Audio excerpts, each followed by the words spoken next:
Жижиг дунд үйлдвэрийг хөгжүүлэх сангаас 2026 онд орон нутгийн болон сангийн хамтарсан санхүүжилтийн их хөлсөөр Сүхбаатар аймагт 2026 онд бол 5 тэрбум төгрөгийг хуваарсан байж байгаа. За энэ их хөлсөрөө бол Монгол Улсын засгийн газрын 2020 оны 113 дугаар тогтоолоор батлагдсан жижиг дунд үйлдвэрийг хөгжүүлэх сангаас хөнгөлөлтөө зээл олгох, сонгон шалгаруулах, дамжуулан зээлдүүлэх энэ журмын дагуу за мөн бичил үйлдвэрлэл үйлчлэгээ эрхлэгчдийн зээлийг өсөлтийг цахимаар авч эхэлсэн байна. За өөрөөр хэлэх юм бол төсөл хүлээн авах хугацаа бол 2026 оны 4-р сарын 20-ны өдөр эхэлсэн. За дуусах хугацаа нь бол 2026 оны 5 сарын 19-ны өдрийн 17 цаг 30 минутаар дуусахаар болно гэдэг. Тэгэхээр бол түрүү дээр дурсан журмын дагуу энэ иргэдийн өгж байгаа жижиг дунд үйлдвэрлэл үйлчлэгээ эрхлэх хүсэлтэд эргэлтийн хөрөнгө болон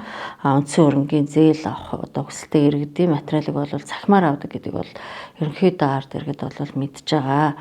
За энэ жилийн тухайд бол бас хүнс үдэ аж ахуйн хөнгөн үйлдвэрийн яамны сайдын хэлсэнчлэн 30 хоног дотор 30 хоног дотор өргөдлөө хүлээн аваад 20 хоног дотор шийдвэрлэнэ гэд.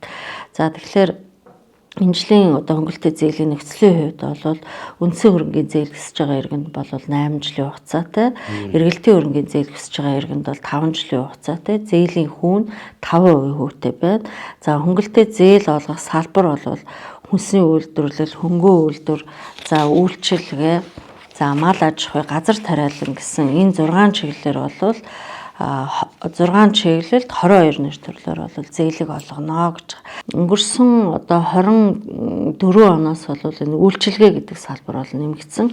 Тухайлбал ахуй үйлчилгээний төв 3-аас дээш засар үйлчилгээтэй ахуй үйлчилгээний төв байгуулахаар зээл бас өсч болох нэ. За мөн дээрэс нь аялал жуулчлалын үйлчилгээ бол нэмэгдсэн. Тэгэхээр манай зүүн бүс нутгийн хувьд бол энэ аялал жуулчлалын бас бүс нутаг гэж ингэж явдаг. Тэгэхээр бас аялал жуулчлалын үйл ажиллагаа явуулж байгаа иргэд бол бас эргэлтийн хөрөнгө өсөх, үндсэн хөрөнгө өсөх ийм боломж нөхцлүүд байна.